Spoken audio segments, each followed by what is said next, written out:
Oregon woman convicted for observing police making traffic stop. A 55-year-old Oregon woman who pulled over to the side of the road to observe a police stop was found guilty of interfering with a police officer last week. Keely Megan was merely observing, not physically interfering nor verbally interfering, but the judge said she had pulled over in an unsafe area, which is why he handed down his guilty verdict Thursday. However, Megan had pulled up behind two cop cars and the car they were pulling over on the side of an interstate near an exit ramp on September 8, 2016. But Jackson County Circuit Judge David Hopp said she created a safety hazard because her presence was too distracting for the two cops.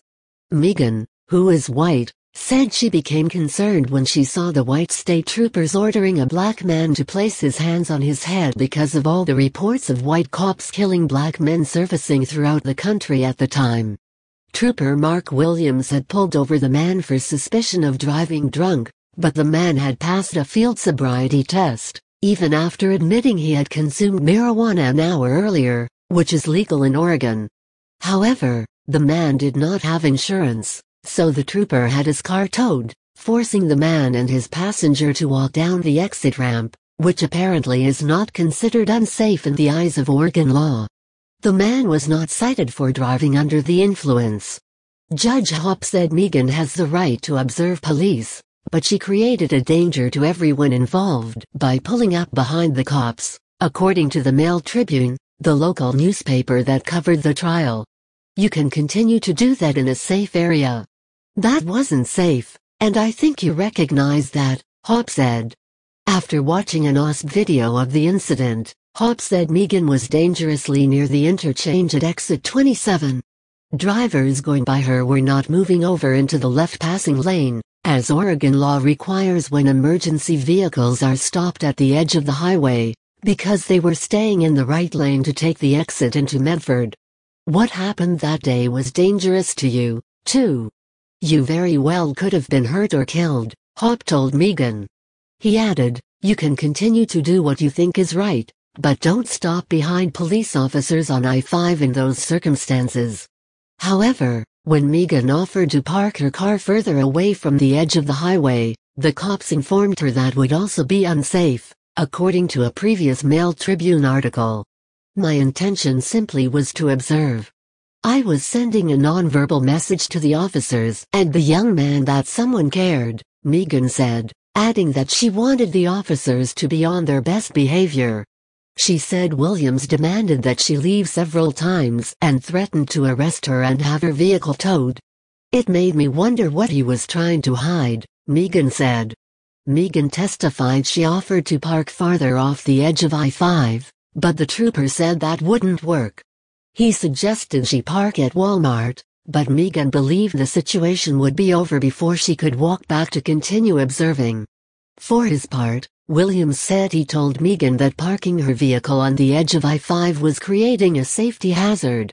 He noted she was about 200 feet from an off-ramp and there was heavy rush hour traffic on the interstate. I advised her I was not opposed to her observing our traffic stop, but she needs to find a safer place to pull over, Williams testified.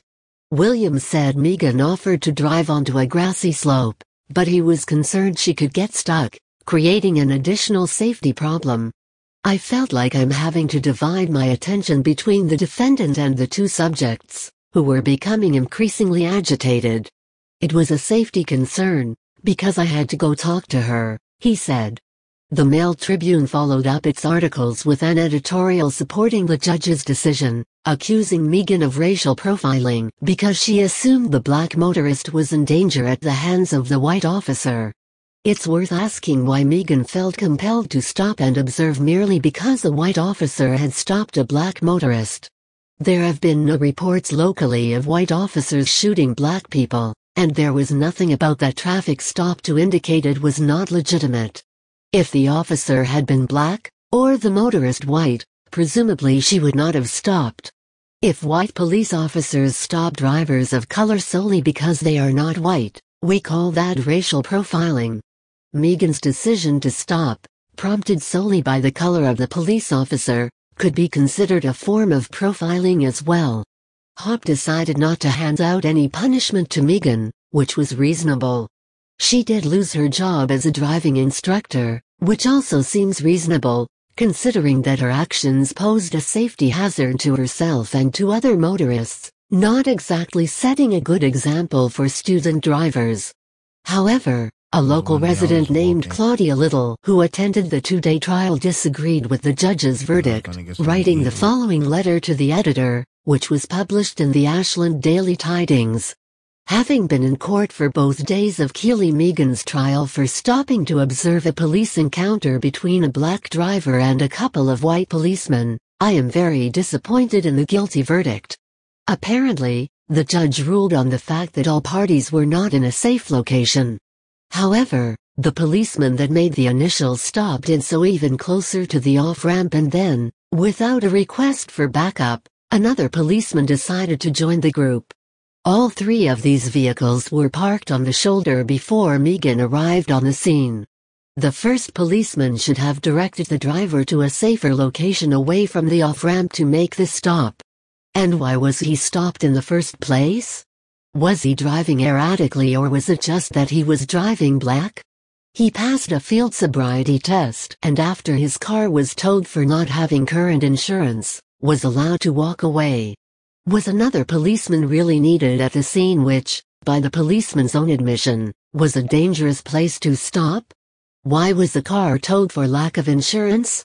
Apparently that's an option the police have. But no one I talked with afterward in the court lobby had heard of this. A warning and subsequent proof of insurance is what most remembered being required. Keely Megan's trial was a lesson in what is allowed in Oregon to encourage good behavior by everyone in police encounters. It's okay to observe and video. If you stop on the freeway, be sure to park well away from the flow of traffic and not within 1,000 feet of an off-ramp, even if the police do. Be sure to put on your hazard lights. Megan did that without being told. And if you still get cited, have the courage to stand your ground and go to court and even get found guilty. And Little is correct that the officers did not have to tow the man's car simply because he lacked proof of insurance. Oregon law gives police the discretion as to whether or not they should tow your car, which always results in the citizen having to pay impoundment fees to retrieve their car. Megan said she does not regret her actions, according to a video interview in the Mail Tribune. Video from the police car was shown in court, but has not been published in any local media.